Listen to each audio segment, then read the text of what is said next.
क्या कंपेयर किया है, अपने मदर से कंपेयर किया है। दोस्तों यहाँ पर और कुछ अधिक जानकारी हासिल करेंगे कि ये जो है लीवर का जो काम है वो 500 जो है इसेंशियल जो इसके पीछे में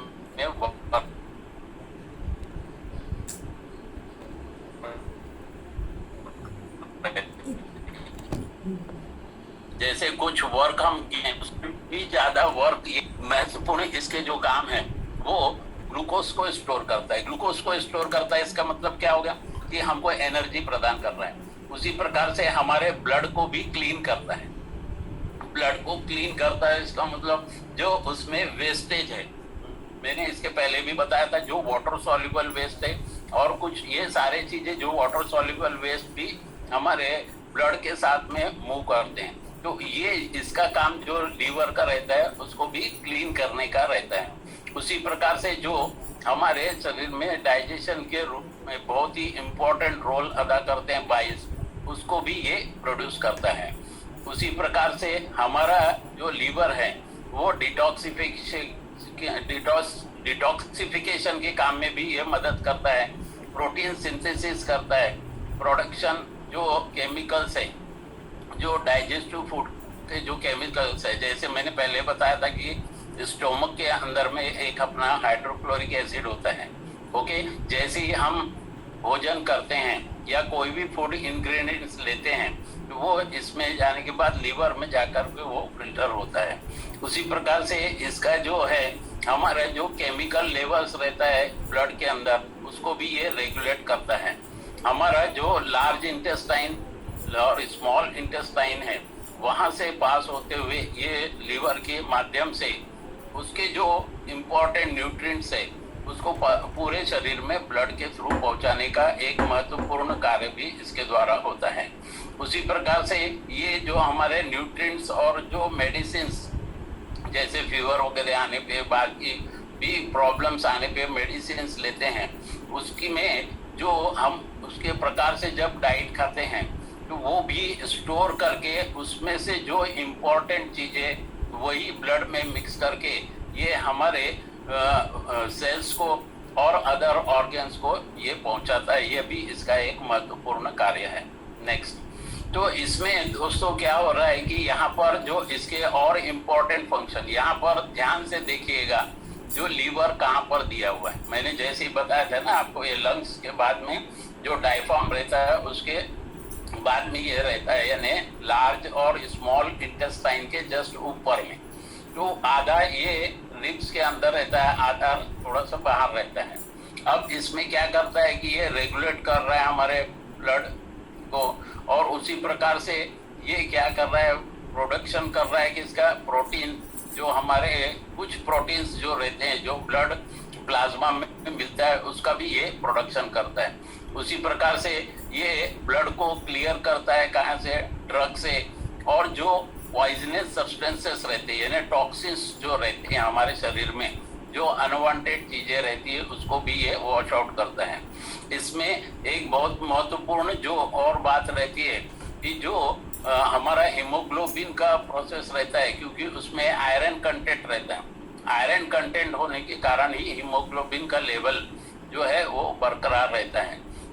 तो यहाँ पर जो आयरन कंटेंट जो रहता है उसमें हमारा ये लीवर भी जो है बहुत ही इम्पोर्टेंट रोल अदा करता है, क्योंकि ये स्टोर करता है। ये स्टोर करने के कारण ही हमारा जो ब्लड है उसमें आयरन जो है सफिशिएंट मात्रा में मिलता है हमारे को। उसी प्रकार से दोस्तों कोलेस्ट्रॉल, कोलेस्ट्रॉल जो रहता है, हम जब देखते हैं कि कुछ फैट सब्सटेंस खाते हैं, है ना, तो उसमें ये फैट को भी कैरी करता है हमारे बॉडी में।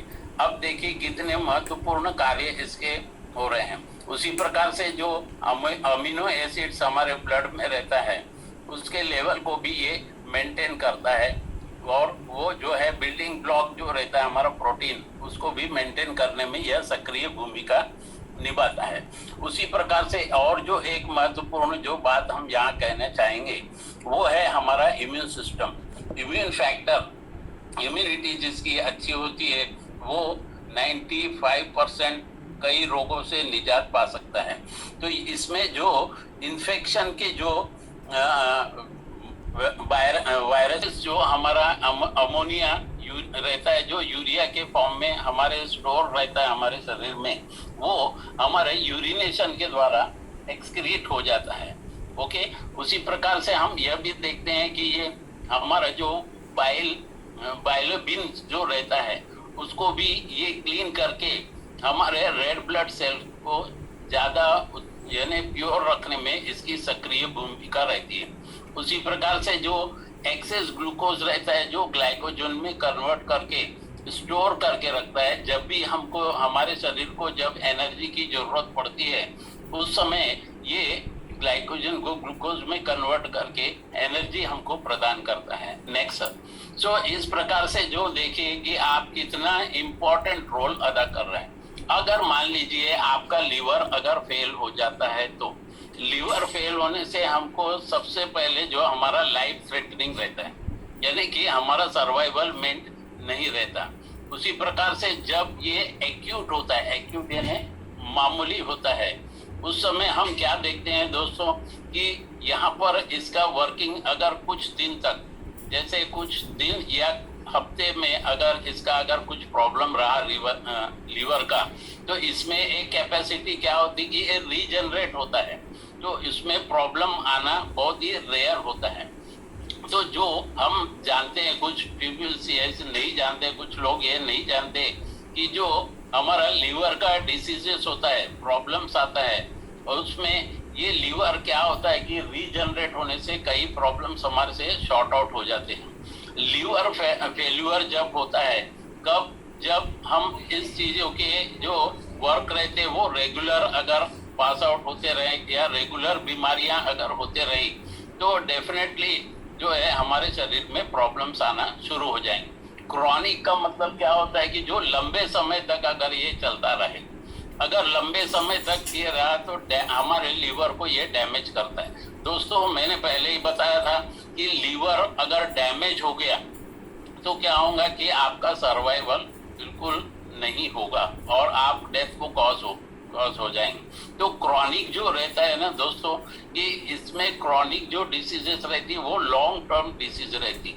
यहाँ पर एक चीज और मैं महत्वपूर्ण बात बताना चाहूंगा कि कोई भी बीमारी अगर हमारे शरीर में आती है तो वो बीमारी जो है वो बीमारी हमारे शरीर में एकदम से नहीं आती, वो बीमारी हमारे शरीर में धीरे धीरे धीरे धीरे घर कर जाती है और वो कुछ एक सर्टन एज के बाद वो बाहर हमारे को दिखाई देती है। कुछ जो बीमारियां रहती जैसे कि कोल्ड एंड कफ, उसको छोड़कर।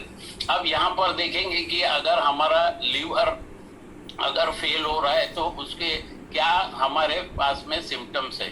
थोड़ा सा अगर टोटल अगर ये रहा तो लाइफ थ्रेटनिंग रहेगा। तो सिम्टम्स में क्या आएगा, जो अर्ली सिम्टम्स रहते हैं वो कुछ और डिसीजेस में भी रहते हैं। उसमें क्या हो गया कि नॉसिया हो गया, ज्वाइंट पेन्स हो गया, लॉस ऑफ एपेटाइट हो गया, स्टोमक डिस्कम्फर्ट हो जाता है और फटीग होता है, ईचिंग, स्किन में ईचिंग आना शुरू होता है, डायरिया होता है, वीकनेस लगता है। उसी प्रकार से जब सीरियस सिम्टम्स आएंगे तो सबसे महत्वपूर्ण जो चीज है यहाँ दोस्तों वो है जॉइंडिस। जॉइंडिस के बारे में सारे लोग, जिसको पीलिया कहते हैं, उसके बारे में सारे लोगों को मालूम होगा। तो ये जॉइंडिस की बीमारी जब भी आती है तो डॉक्टर्स जो ट्रीटमेंट करते हैं वो लीवर को ट्रीटमेंट करते हैं। ओके, उसी प्रकार से जब हमारा यहाँ पर लीवर फंक्शन करने में कम होता है तो वो सीरियस सिम्टम्स दिखाई देते हैं। हमारे पैरों में सूजन आना शुरू हो जाती है, हमारा बेली जो है वो फूल जाता है, हमारा मेंटल जो रहता है वो कंफ्यूजन होता है, हमारे को नींद बराबर नहीं आती। ये सारे प्रॉब्लम्स जो है, ये सारे प्रॉब्लम्स कब आते हैं, जब हमारा लीवर जो है क्रॉनिक यानी क्रॉनिक रूप से अगर वो डैमेज होता है या प्रॉब्लम्स आता है। नेक्स्ट, अब इसमें दोस्तों हम ये तो जान लिए कि सिम्टम्स क्या होता है क्या नहीं। अब इसके बाद में कुछ और भी यहाँ पर महत्वपूर्ण चीजें जो है जिसके कारण हमारा लीवर फेल्योर होता है। तो जब हम डिफरेंट डिसीजेस के कंडीशंस में देखते हैं तो एक्सटर्नल जो रीजंस रहता है वो हेपेटाइटिस बी और सी के कारण, एक्सपोजर जो रहता है कुछ मेटल के कारण जो एक्सपोजर होते हैं उससे ये डिसीज आता है। और कुछ अत्यधिक मात्रा में कुछ प्रकार के जो मेडिसिन है, यहाँ पर जैसे एग्जांपल दिया है डोले 650, अगर इसको कम मात्रा में अगर ले हम तो प्रॉपर